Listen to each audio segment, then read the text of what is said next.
analizando el contenido de la Biblia, donde nos hemos dado cuenta que el tema principal de la palabra de Dios es el Señor Jesucristo. Desde Génesis hasta el libro de Apocalipsis, todo nos habla de Jesús, de su obra de la salvación, y en el Antiguo Testamento lo encontramos más a través de las sombras, de los tipos, de lo que luego el Señor Jesucristo, cuando vino aquí en la tierra, cumplió con todo lo que estaba escrito en el Antiguo Testamento.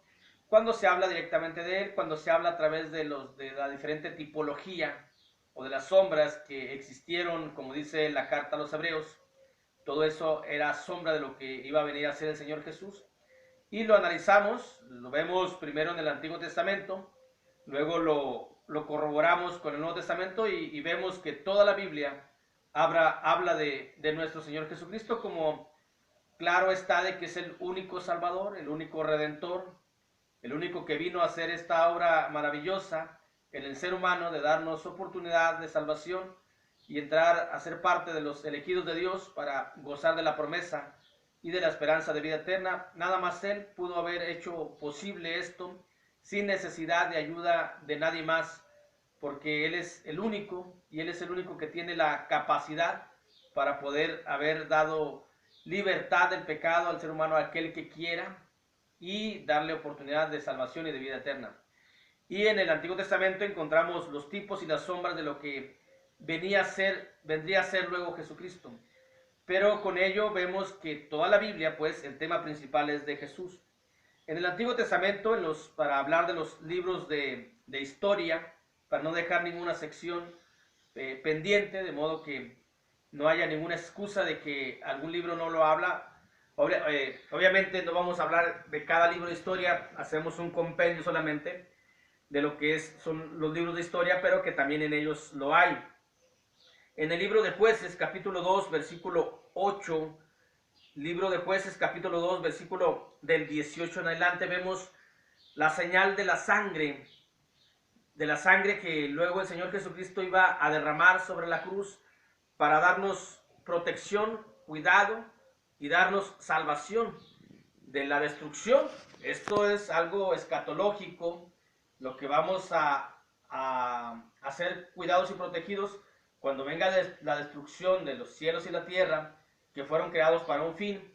Cuando ese fin termine, va a ser destruido, y todos aquellos que no fueron obedientes, pues también, para ser cuidados y protegidos de ello, está la sangre de Jesús. Y lo vemos como un tipo de lo que fue el cuidado y la protección que le hicieron a los espías que envió Josué a la tierra de Jericó. Dice el libro de Josué, capítulo 2, versículo 18 al 22.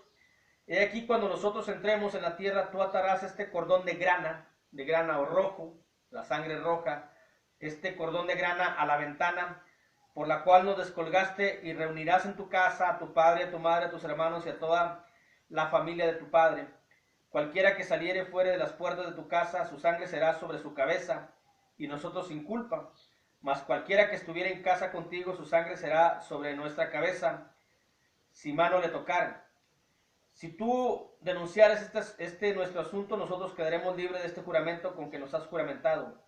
Ella respondió: sea así como habéis dicho. Luego los despidió. Estamos hablando de Rahab la ramera, que dice así la Biblia. Ella respondió: sea así como habéis dicho. Luego los despidió y se fueron, y ella ató el cordón de grana a la ventana. Y esa fue la señal cuando vino la destrucción. Dice allá en el libro de Josué, capítulo 6, versículo 17, cuando vino la destrucción de la tierra de Jericó, tipificando la destrucción de la tierra. Pero aquellos que tengan esa señal de la sangre de Jesús, lo pudimos haber visto en Éxodo, pero vimos otras cosas en Éxodo. Y aquí encontramos la señal de la sangre de Jesucristo. Cuando sea la destrucción, todos aquellos que tengamos la señal de Jesucristo, pues seremos justificados y no pasaremos por esa destrucción. Así como le pasó a Rahab y a toda su familia, a los que estaban todos de su casa.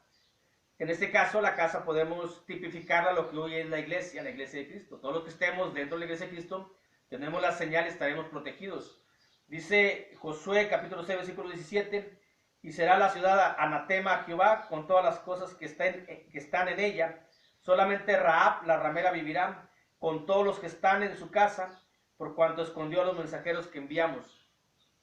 y esa señal, ese cordón de grana que colgaba por la ventana de la casa de Rahab, es el mismo cordón de grana que destila en la cruz de nuestro Señor Jesucristo cuando derrama su sangre preciosa y divina para el perdón de todos aquellos que quieran ser purificados por la sangre preciosa del Señor Jesucristo, y con ello tener la señal de la sangre de Jesús, de modo que cuando sea la destrucción repentina y total de todos los elementos que conforman la tierra, nosotros que tengamos la señal de Jesús, la señal de la sangre, pues estaremos justificados. Dice la carta de Pablo a los Romanos, capítulo 5, versículo 9, dice: pues mucho más, estando ya justificados en su sangre, por él seremos salvos de la ira.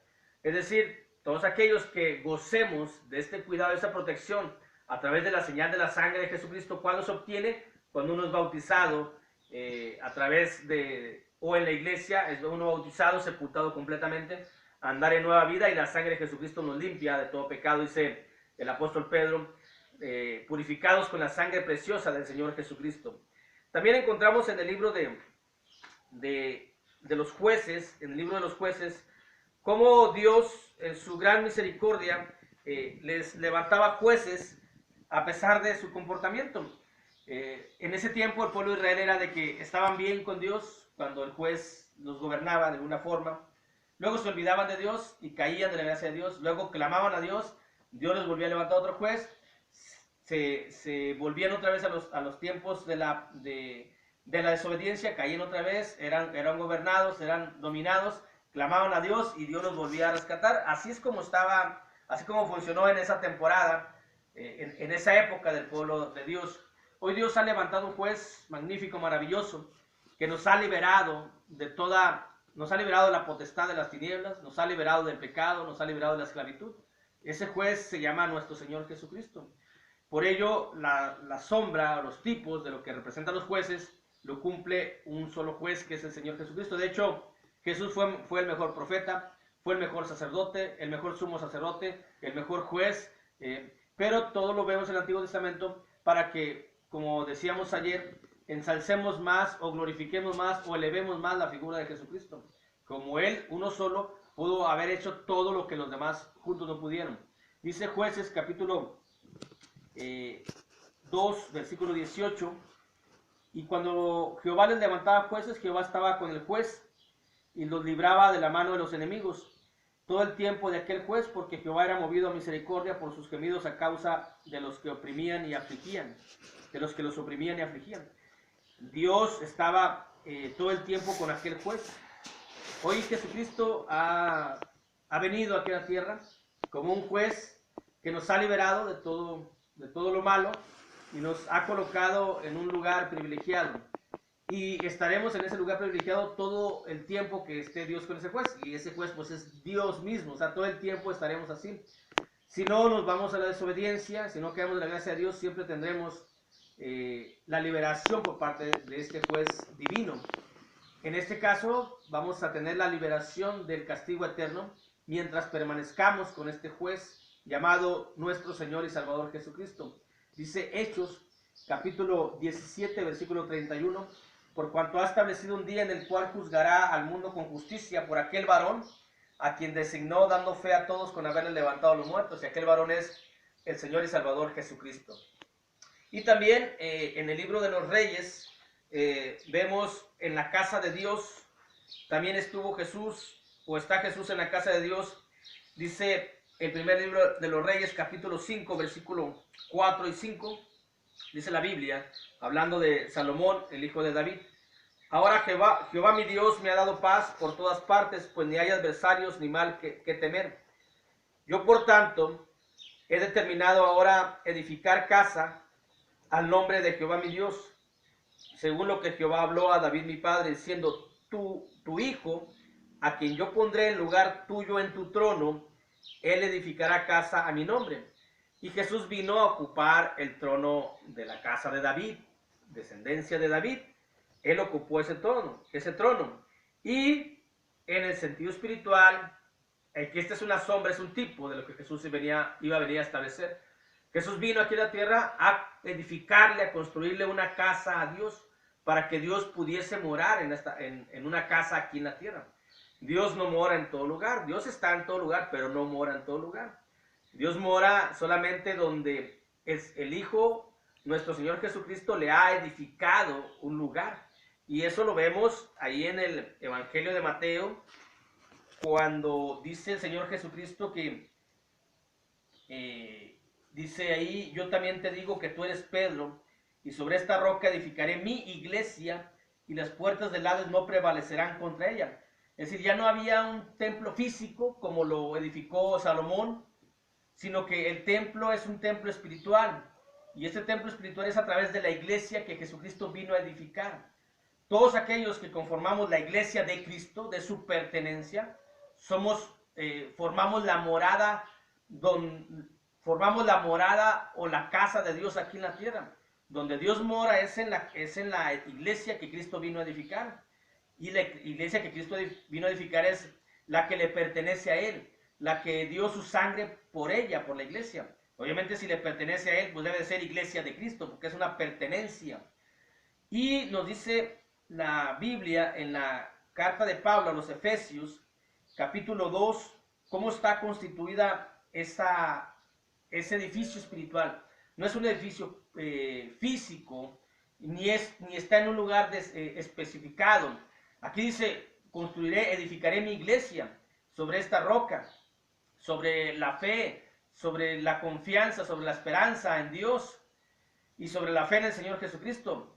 Pero no lo dijo en algo físico, porque si lo hubiera dicho en algo físico, pues entonces tendríamos que entender de que aún existiría templo o casa edificada para Dios de manera física, sino que obviamente lo dijo en un sentido espiritual, porque la iglesia de Cristo es la morada de Dios aquí en la tierra, y está constituida de esta manera. Dice Efesios 2:20, edificado sobre el fundamento de los apóstoles, plural.